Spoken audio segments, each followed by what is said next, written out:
Coming up today, in a decision that will have profound global implications, the International Monetary Fund promotes China's yuan to its coveted club of elite currencies.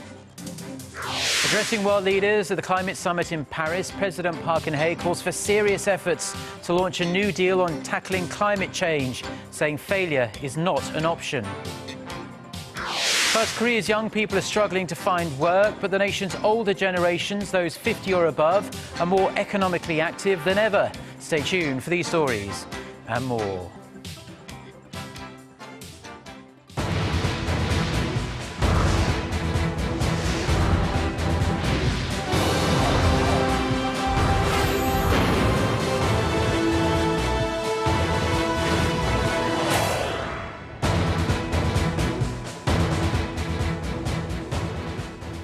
Hello, it's noon on Tuesday, the 1st of December. You're tuned in to our midday newscast here on Arirang TV. Thank you for joining us.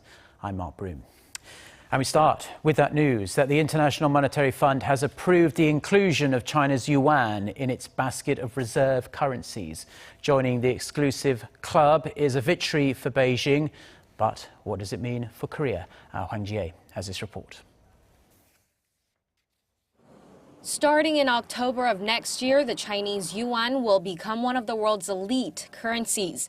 This after the International Monetary Fund's executive board on Monday decided to add the yuan to its basket of reserve currencies, a designation known as the Special Drawing Rights or SDR. The addition and the inclusion of the renminbi in the SDR basket of currencies is a recognition of the significant reforms which have been conducted, of the significant opening up of the Chinese economy, of the financial, more market-driven principles that are being used by the Chinese authorities going forward. The IMF uses the reserve basket when providing emergency loans for countries like Greece. Currently, the US dollar, the euro, the yen, and the pound are included in the group. The last change to the basket was made 15 years ago when the euro replaced the German mark and the French franc. This is a great step toward making the RMB truly international and encouraging individuals and organizations of all countries in the world to hold it as well as invest it. And the inclusion brings Korea a step closer to its goal of emerging as an international hub for offshore yuan transactions, as the country marks the one-year anniversary of its direct trading market with the Chinese currency.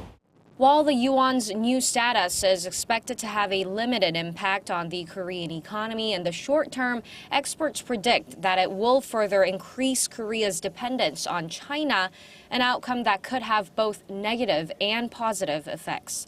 Hwang Ji, Arirang News. Now, President Park Geun-hye and scores of world leaders are in Paris for the UN Climate Change Conference. This year, the leaders are working on launching a new global climate system. Our Presidential Office correspondent Hwang Sang-hee reports. President Park called for collective international efforts for a new deal on tackling climate change. Addressing some 140 heads of state at the opening session of the UN Climate Change Conference in Paris on Monday, President Park reiterated South Korea's goal to slash greenhouse gas emissions by 37% by 2030. Over 160 countries, which account for 90% of global emissions, have put forward their climate targets for post-2020. President Park said Seoul will reach its goal by fostering a new energy industry. 단계적으로 제로 에너지 빌딩을 의무화하고 대형 공장들은 ICT를 적용한 스마트 공장으로 모두 바꾸어 나갈 것입니다. 한국의 대표적인 섬인 제주도는 전기차와 신재생 에너지를 100% 보급해서 카본 프리 아일랜드로 전환하겠습니다. By doing that, President Park said Korea will create a new market worth $100 billion by 2030 and make 500,000 jobs. As an end product of this year's global climate talks, world leaders are aiming to achieve a successor treaty to the 1997 Kyoto Protocol, which expires in 2020. On Tuesday, President Park will give a special speech at the UNESCO headquarters, becoming the first South Korean leader to do so. She will then leave for Prague for a summit with the Visegrad Group, which is composed of the Czech Republic, Hungary, Slovakia, and Poland. Hwang Sang-hee, Arirang News, Paris. Now, on the sidelines of the Paris Climate Summit, the two biggest polluters in the world, the United States and China, have renewed their commitment to slash greenhouse gas emissions. Meeting on Monday, US President Barack Obama and Chinese President Xi Jinping reaffirmed the pledges they made last year to reduce pollution. Obama said both countries were determined to take action. The two leaders also discussed a range of other issues. They talked about the fight against Islamic State terrorism, cybersecurity and peaceful resolution of maritime disputes in the South China Sea. Presidents Obama and Xi also renewed their commitment to the denuclearization of the Korean Peninsula. And President Park Geun-hye met with her Russian counterpart Vladimir Putin on the sidelines of the UN climate talks in Paris to discuss North Korea's nuclear program and other bilateral issues. Seoul's presidential office said that during their 40-minute-long meeting, President Park asked Putin to play an active role in persuading North Korea to return to the long-stalled six-party denuclearization talks, which also involve South Korea, the US, Russia, China and Japan. The South Korean leader also asked Moscow to cooperate and support Seoul's efforts to create the proper conditions for a peaceful unification of the two Koreas. In response, President Putin promised to help resolve the dispute over Pyongyang's nuclear program through diplomatic means without elaborating. The two leaders also vowed to further cooperate in developing Russia's Far East and Siberia. Korea's exports dropped by 4.7% in November compared to the same month last year, marking the 11th straight month of decline this year. However, figures recovered a lot from last month when Korea recorded its biggest fall in 6 years at almost 16%. The shipping industry picked up significantly, and the telecommunications and display sectors, they saw increases as well. The Trade Ministry says exports amounted to some $44.4 billion in November. Imports came to $34 billion, plunging 17.6% on year. Due to the faster pace of decline in imports than exports, Korea posted a record trade surplus. It also marks the 46th consecutive month Korea's trade balance has been in the black. Staying with economic news, and Korea's consumer price growth hit a one-year high in November. According to Statistics Korea, the nation's inflation gained 1% from the same period last year. The latest figures come as welcome news, really, as consumer price growth has remained rooted in the 0% range since December of last year, when it posted 0.8% growth. Core inflation, which doesn't take into account volatile oil and food prices, rose 2.4% from a year ago.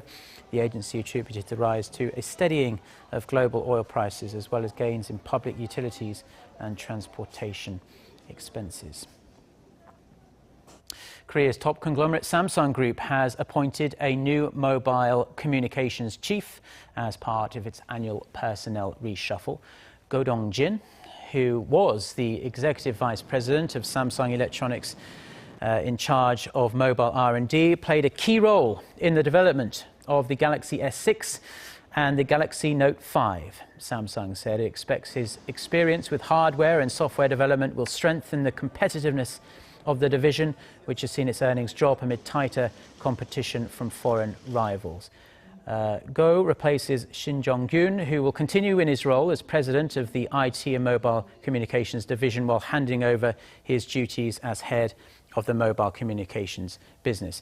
Lee So-hyun, the youngest daughter of Samsung chairman Lee Geunhye, was appointed president of Samsung C&T's fashion division. Lawmakers are racing to wrap up their review of the government's 2016 budget proposal ahead of the constitutional deadline, which is Tuesday. Under the revised National Assembly list of 2012, if the $333 billion budget doesn't pass by then it will automatically be put to a vote in its current form.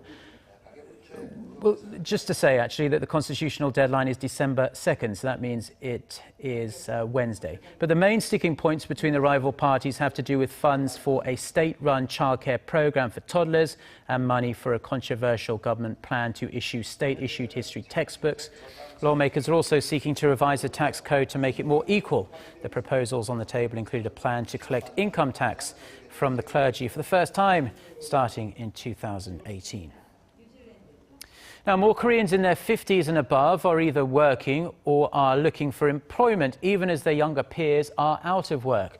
And experts say the trend really was expected given Korea's rapidly changing demographics, but that doesn't mean that it isn't cause for concern. Shin Se-min reports. Korea's job market is an unforgiving place these days, especially for the nation's young people.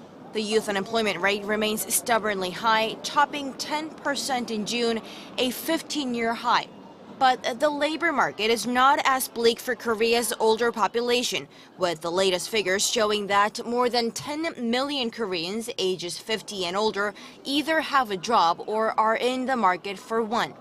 Statistics Korea said Tuesday that of Korea's economically active population of 27 million, the 50-plus group tallied over 11 million in the third quarter, up 3.7% on year and a record high. Those aged 39 or below, normally considered the backbone of a country's working population, slipped by 0.2% compared to the same period last year. The economically active population includes both employed and unemployed workers.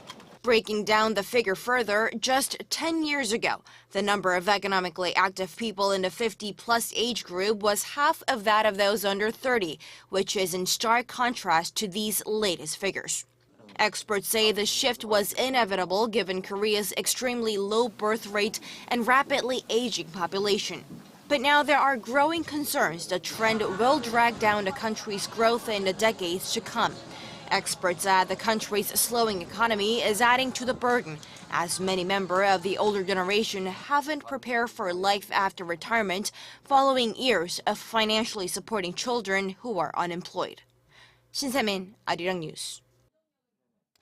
Now, in international news, Russia has accused Turkey of shooting down a Russian warplane last week to protect its oil trade with the Islamic State militant group. At a news conference in Paris on Monday, Russian President Vladimir Putin said he had received information that confirms ISIS oil was being shipped through Turkish territory. He said Turkey shot down the plane to defend its oil supplies. Turkey denies having any ties with the extremist group. Putin's statement came after he rejected Turkish President Recep Tayyip Erdogan's offer for talks on the sidelines of the UN climate summit in Paris. Turkey has refused to say sorry, saying the warplane violated its airspace despite being warned repeatedly.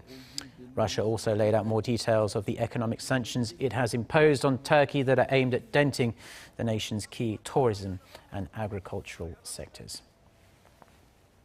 And Turkey has arrested 1,300 asylum seekers a matter of hours after it struck a multi-billion-dollar deal with the European Union to stem the inflow of refugees into Europe.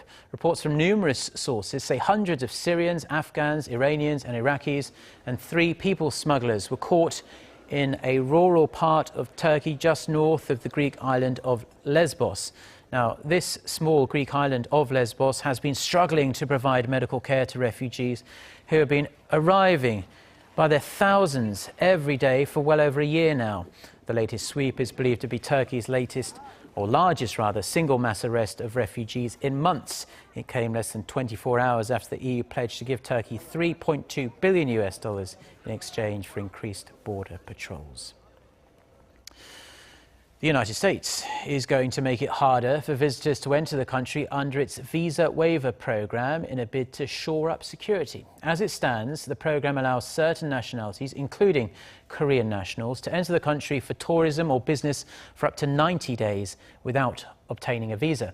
But on Monday, the White House announced plans to have the Department of Homeland Security and the State Department re-examine the program and report to President Obama within the next 2 months. The move comes in response to the recent terror attacks in Paris, which killed 130 people. The tightened program will likely include screening visitors for previous trips to countries considered terrorist safe havens. Around 2 million visitors from 38 different countries come to the United States under the visa waiver program every year. Now, Arirang TV, the station you're watching right now and Korea's only public English channel, has signed an MOU with the French broadcasting station France 24. The CEO and president of Arirang TV, Bang Sok-ho, met with Marie-Christine Zaragoza, the head of the French holding company that runs France 24 in Paris on Monday to sign the agreement.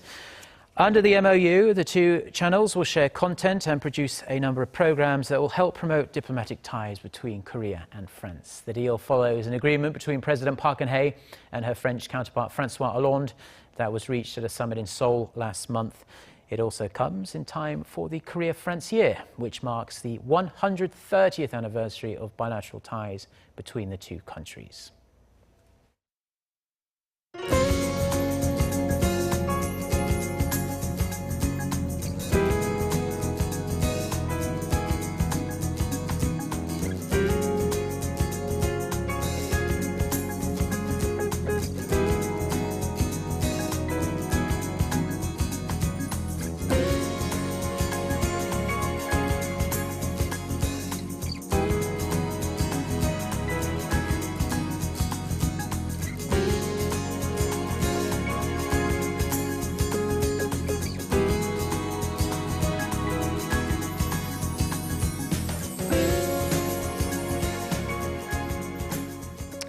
Well, that's all we have for now on this Tuesday lunchtime here in Seoul. Thank you as always for tuning in, and we'll be back throughout the day with more newscasts. Goodbye.